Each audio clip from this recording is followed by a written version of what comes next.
Bom dia, terceiro ano, tudo bem com vocês? Saudades, hein? Estamos estudando bastante, final do ano tem Enem, hein? Já fizeram a inscrição de vocês? Aliás, vai começar ainda agora, né? Acho que é dia 11, começa a inscrição. Tem que fazer a inscrição para vocês fazerem a prova. E em nome de Jesus, eu tenho certeza que vai dar certo, né? Tudo vai passar e logo, logo a gente vai estar juntinho. Pessoal, a gente vai fazer hoje, a partir de hoje, né, uma revisão do conteúdo que nós já tínhamos visto. Acabou que o tempo ficou longo, a gente não conseguiu fazer muita coisa de revisão. Então a gente vai pegar o primeiro livro de vocês, esse que vocês já têm em casa, e nós vamos rever os conteúdos, falar um pouquinho mais de detalhes e trazer algumas atividades para vocês. Aí vocês vão fazer essas atividades, vão enviar para mim de volta. Tá? E nós vamos corrigir ainda hoje. Nós vamos estar corrigindo essas atividades aí, para a gente não precisar estar levando nada para a próxima semana. Aí a gente faz aqui mesmo, tá bom? Então, pessoal, o livro de vocês, ele começa com uma interpretação de texto, lá no capítulo 1. Essa interpretação de texto nós já fizemos. Nós vamos pegar os conteúdos propriamente ditos para facilitar a nossa aprendizagem. Em cima disso, vai seguir aí um exercício para vocês fazerem, beleza? Vamos lá, pessoal. Eu fiz aqui um mapa mental. Eu já tinha até feito um mapa mental e montado para vocês. Aí agora eu fiz outro, voltando ao nosso conteúdo, para a gente poder ver melhor e explicar melhor. E eu quero a atenção de vocês. Presta atenção em mim, tá bom?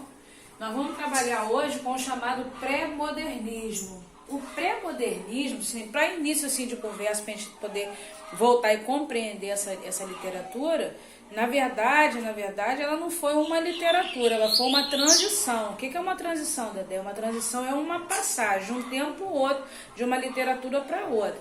Ela foi a transição entre o parnasianismo, que tinha uma literatura muito rebuscada, uma literatura que visava o belo, visava a linguagem formal, a linguagem rebuscada.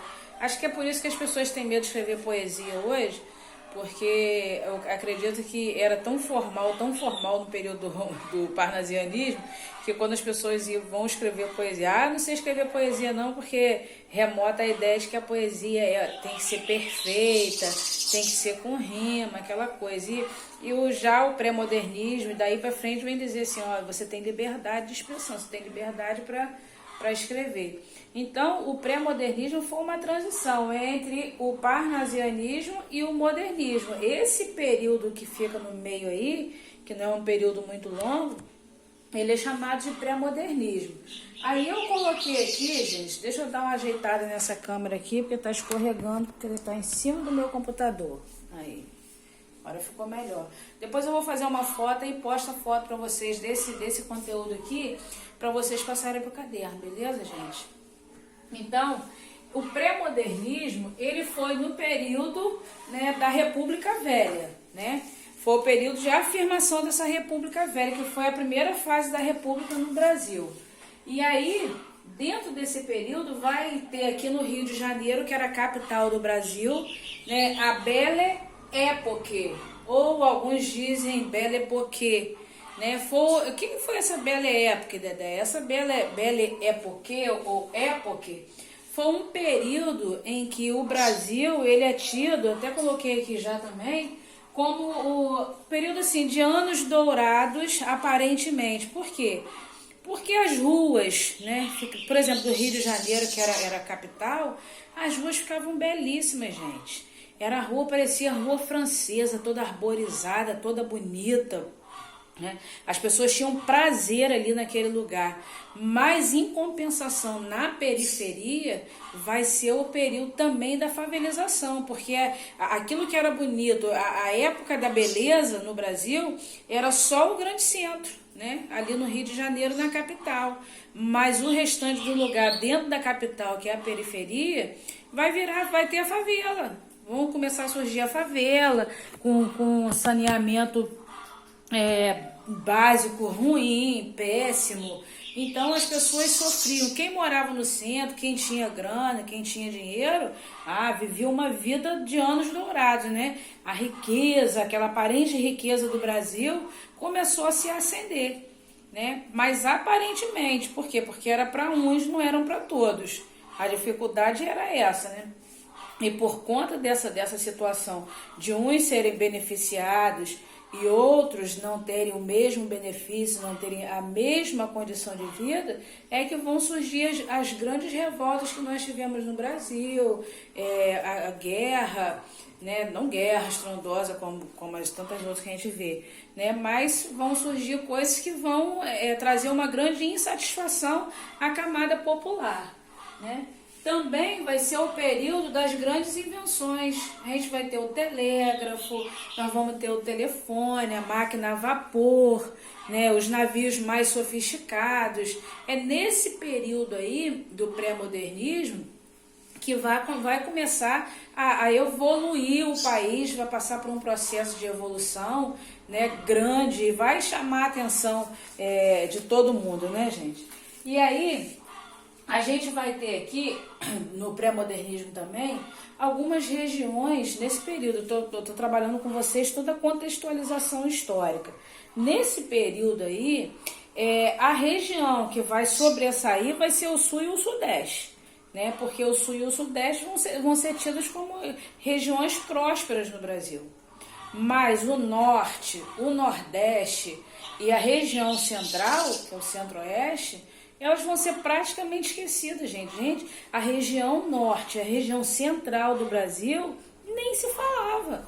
Agora você imagina, você dentro de um país com várias regiões, só duas sobressaírem. Quando se pensava em Nordeste, se pensava em pobreza, se pensava em marginalização.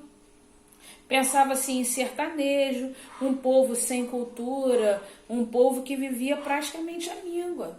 Até alguns anos atrás, bastante anos, assim, 20, 30 anos, uns 40 anos atrás, a gente assistia jornal, assistia o Fantástico, e toda vez que eles retratavam algum lugar do Nordeste, eles só iam para o sertão e mostravam a terra seca, a terra rachada, animal morto. Era isso que era retratado do Nordeste. Então, por muito tempo, ficou enclausulado na nossa mente que o Nordeste era pobre demais e não tinha beleza. Aí hoje você olha na televisão, ou alguém que já conheceu algum lugar do Nordeste, vai ver que o Nordeste tem lugares lindos. Mas lá na época, nesse período aí, no século XX ainda, o Nordeste era tido como um lugar pobre, entendeu? Um lugar mais que marginalizado. Então a gente vai ter essa característica aí no pré-modernismo, né? Aí, por conta disso, vão acontecer algumas revoltas e guerras que tinham em comum o quê? Falar sobre os esquecidos do país, né? Falar uma revolta dos esquecidos, não do país, mas chamava dos esquecidos da República, né? Que foi aqui, ó, a revolta da Armada, a Guerra de Canudos, a revolta da vacina, a revolta da chibata. Todas essas revoltas aí tiveram em comum que a revolta das pessoas que eram esquecidas. Eram eles que estavam inseridos nisso daí.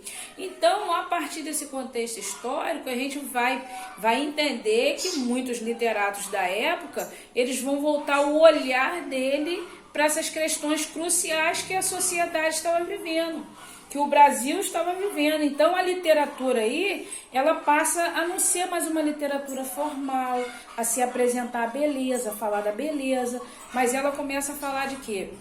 Ela começa a falar de questões sociais que o Brasil está vivendo, que era essa marginalização, esse descaso com a população, né? A literatura, ela começa a voltar o olhar dela para isso. E esse olhar aí, ele vai se basear em problemas sociais, e aí a poesia, vai existir a poesia? Vai, mas o que vai vigorar muito mais vão ser os contos, os romances, os relatos. Euclides da Cunha, por exemplo, ele vai escrever Os Sertões, que na verdade é um relato de uma guerra lá em Canudos, né, onde tiveram muitas e muitas mortes.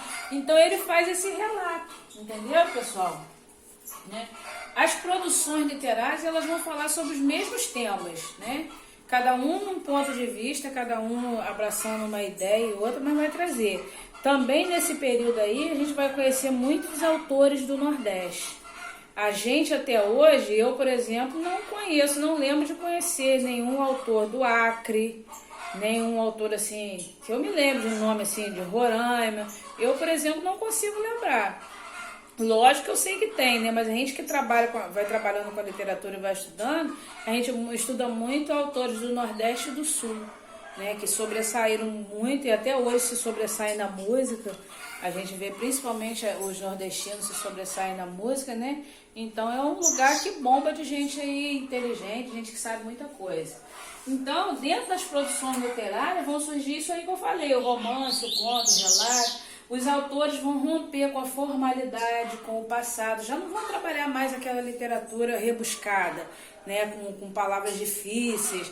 Vai trabalhar mesmo a linguagem mais coloquial, a linguagem mais do dia a dia, de fácil entendimento, e vai mostrar para as pessoas um Brasil que as pessoas desconheciam, né?